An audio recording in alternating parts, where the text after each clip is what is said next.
So, if the word is insurance, there are certain places you would like to get links from authority sites. The idea of submitting articles, doing that whole article submission thing, tons of directories, $200 for somebody to submit you to 1,000 directories. Trust me, that is slowly but surely losing value. It is. So as a result, there's got to be you got to take a little bit of a different approach. Directory submissions still work. We do them all the time. I think addurl.nu is probably one of the best listings of free directories out there. But you also have to buffer that with real, true link strategies. How many of you remember the Florida update? When the Florida update happened, for those of you who don't remember, Google basically started devaluing the value of reciprocal links. And people went, oh no, I used to make $50,000 a month on my website, now I'm making $5,000, can't afford the mortgage payment, gonna have to foreclose.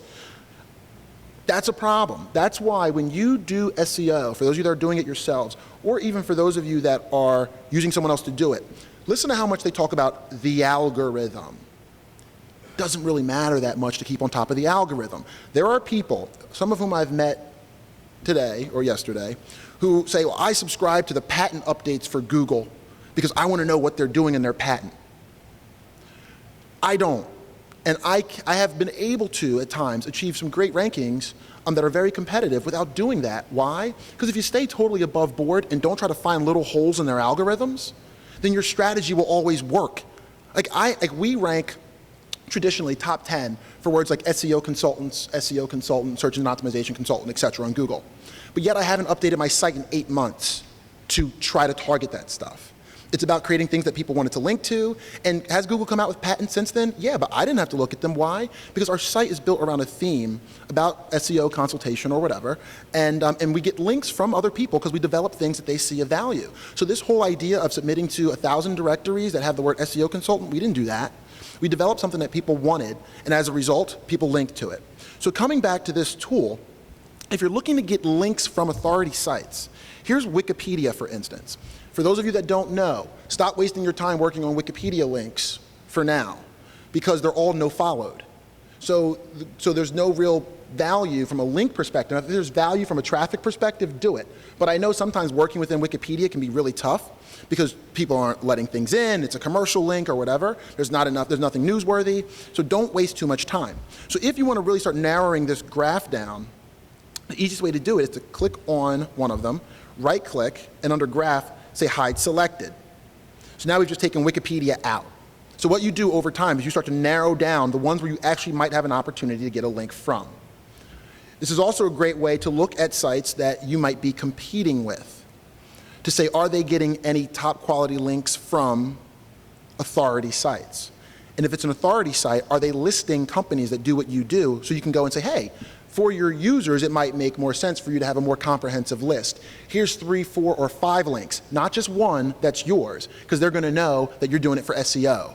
You got to know the person you're trying to solicit a link from. And also, if I go back to this tool here, here's a little selector tool. So what I can do is I can say, you know what, anything that's linked out here, if I can't get a link from them, and let's zoom in a little bit so we can actually see who they are, and scroll over to the right. Okay, let's say I can't get a link from Edward Jones or MetLife or Farmers. It's very easy for me to use the selector tool, drag them all, and then go hide. And now they all go away. So when I zoom back out and move over to the right a little bit, I'm starting to narrow down my list. This is one of the best ways to identify authority sites on a certain topic. Because I think, and what I'm finding is those related pages links are all the actual, I believe they are, the actual sites that Google sees as an authority. So instead of trying to go and get 1,000 links and think that's a good long-term strategy, when that strategy gets devalued, what's your backup plan? Are you going to have your traffic fall down 50, 60, 70%? Watch your income or your traffic maybe fall down 60, 70, 80% before you go, oh my God, now I can't afford to pay the mortgage? No. What you should do is look and think like a search engine. Google is about relevancy. Google knows it's a lot harder for you to get a link from Amazon.com than it is from Amazon-books-store-online.biz. They know that. Therefore, it's worth your time to try to get some of those more authority type of links. Does this so far make sense to the folks that are here? This tool is really out there. It's really kind of different. But I think, hands down, it probably saves me about 10 hours when I'm doing link strategy. Yes?